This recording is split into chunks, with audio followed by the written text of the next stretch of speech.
I personally don't think so. I think is ultimately any use of technology requires human intervention, and human intervention inherently is talk about human intelligence, right? Because we still have inherent set of biases, we still have inherent set of preconceived notions, we still have transparency issues, ethical issues, etc. So you still require humans to intervene or interface with technology to really drive any kind of change that you want to make in whether it's your business or personal life or anything that you do. So while it supports the outcome that humans can create, but I don't think it will ever replace the human intelligence from the technology perspective. Sure. I don't think we have to view the human intelligence as a 0 or 1, right?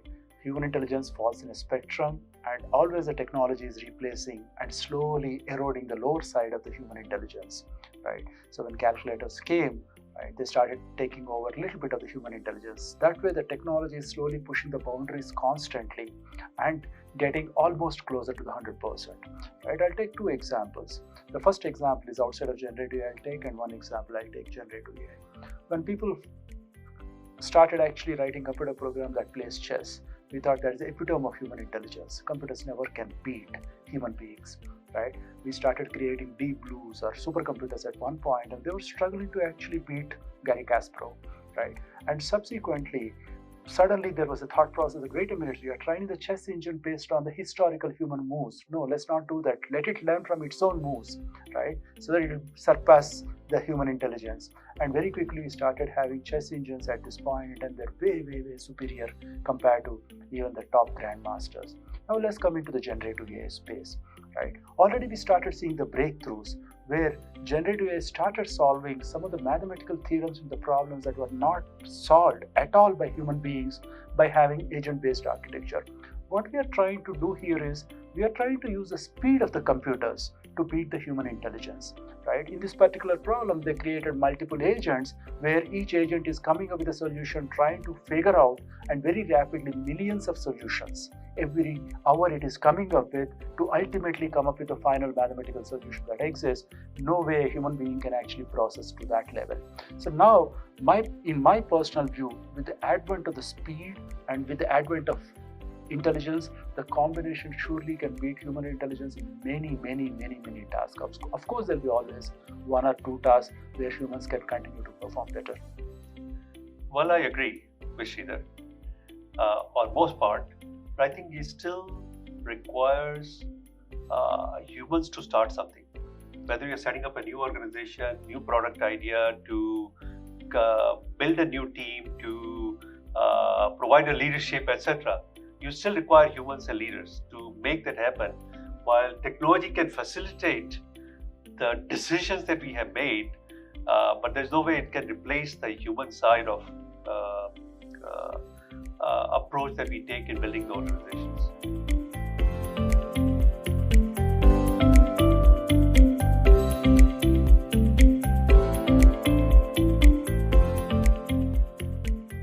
I guess every implementation of technology or anything that we do has to be have an outcome-based view. Right? So from that perspective, the return on investment is important. But at the same time, I think that it could be fuzzy.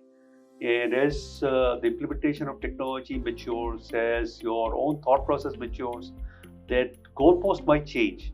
But you should be always measuring some level of output or outcome that you want to create for the benefit of the organization or benefit of the individual. And if we don't, it will be a cool technology for us to have, but there is no measurable set of outcome that we'll be able to try as an organization. So even though I agree with that point of view on most of the mature technologies, whenever the technologies are in the infancy stage, right, it is the high risk takers that actually move the needle, because you don't have sufficient market data to actually calculate ROI. Nobody has attempted to do ROI calculations when any new technology comes. So I strongly believe that the early set of the prime movers, who are the high risk takers, who actually move on the gut feel, right? This is a technology I want to bet on. This is a technology that's going to transform my organization, my market, and my industry. And of course, subsequently, market catches up, ROI calculations and everything come. And I still consider at this point in time, generative AI still is in that bracket where it is high risk takers and the prime movers who has a gut feeling they are going to push the boundaries of the implementation. No, I agree. I think that one has to be creative. One needs to be thinking about the future without getting constrained by the ROI burden. But at the same time, going back to Steve Jobs, that I want whatever songs on a chip, right? So that's the outcome that he was looking for. So it's not the technology itself that I want to create an iPod, right? It was about creating songs on a chip or putting songs on a chip. So there has to be some level of, whether it's vague or not, I think I agree, it won't be well defined. But as the implementation matures, there has to be a measurement of output or return on your investment, or what I call the return on intention, needs to be measured.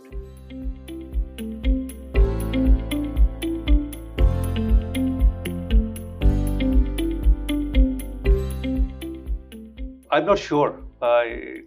Is there really hallucination of? There are two aspects of things. I think that we try to combine certain aspects of personal way of promoting things as and the business impact that one has seen in the using generative AI technology. So when we try to come as, oh, this is hallucination, this is not, right? So we get confused with what is people use it for their personal promotion versus, or influencers, and what the real impact is. It is a significant set of impact. If you fast forward, I think, in my view, 30% of the drug discoveries will be done using generative AI. I know of a company which does talks about cancer in a tube, where they do analysis of your and come up with the real-time results as far as what is your chemotherapy sessions, radiology sessions, all the stuff in a real time. Versus you have an influencers which is generating $10 million worth of revenue for a company. So there is always that level of maturity that comes in, and sometimes the some of those things take over the reality that's going on in generative AI. So in my view, I think this hallucination is always there in any kind of technology, any kind of implementation. But as long as we keep focusing on, like we talked about earlier, on what is the real purpose, why are we doing these things, and what kind of investments return that we are going to get, I think we'll be on the right path. Sure. Since I'm on the side of the technology here, I'll put the blame on humans for hallucination here, right? So when we look at large language models, right, of course, there is a probabilistic models and the words gets guessed, and still we are trying to get something coherent. That is one side of the technology side of the picture. However, it is learning everything about the knowledge by crawling the content. This content is created by humans. And when there are so many contradictions in the content that we write, right? If you go, for example, if I'm trying to teach LLM through any forums, one person writes something, other person writes exactly contradictory kind of things. So that way, when LLMs or generative AI models are trying to learn out of the human created knowledge, the inherent contradictions we collectively as human beings are having is probably contributing more towards the LLM hallucination as opposed to the probabilistic model, which is debatable. But I'll put more blame on Humans create so much content today, which inherently having all biases, all contradictions, and all kinds of nonsense. Unfortunately, LLMs are learning out of it, and they are mimicking some of that behavior. But at the same time, you require humans to eliminate those contradictions and biases as well. Right? So whatever contradictions and biases that are created, ultimately you'll be still dependent on the humans to eliminate some of those contradictions.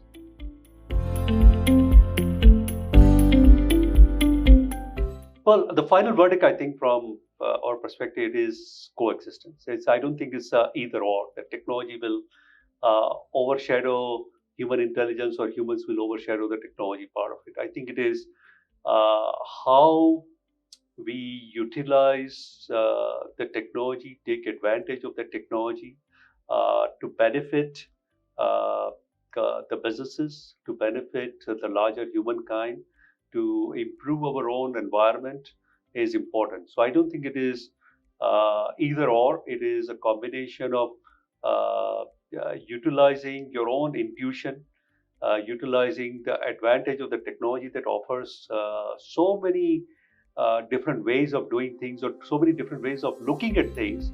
And given that, I think that it is how do we adapt the technology for the larger benefit of the organizations and people that's going to drive the adaptation. In my opinion, of course, being an engineer and a science nerd, I will take a slightly different view on this, right? So in the natural evolution, of course, the human intelligence started evolving and we had a competition with the rest of the animals. But now human intelligence is such a level, there is no need for us to evolve anymore. However, the technology started coming and it started becoming a competitor for us, right? So now, in a way, the Darwin theory is in action right now. What I meant by that is, I'm sure some old engineers here or engineering students or physics students can remember, we used to use logarithmic books to do math, right? And after that, we got calculators. I don't think any of the kids in the current generation knows how to use logarithmic book to do multiplication of 5-digit number by 4-digit number or something like that, right? And later, slowly, once we started using calculators, slowly we started forgetting about mental math of 3 digits multiplied by 2 digits, not required. Because in that process, we are trying to push the boundaries of human intelligence because the technology is trying to come and compete with us. So that way, physical automation in the factories and all, we already seen we don't have to do manual labor now. We thought knowledge space is completely of humans. Sorry, now there is a technology that is challenging us. Now, in this competitive world, if we want to survive as humanity collectively, also as individuals, we need to push the boundaries of human intelligence.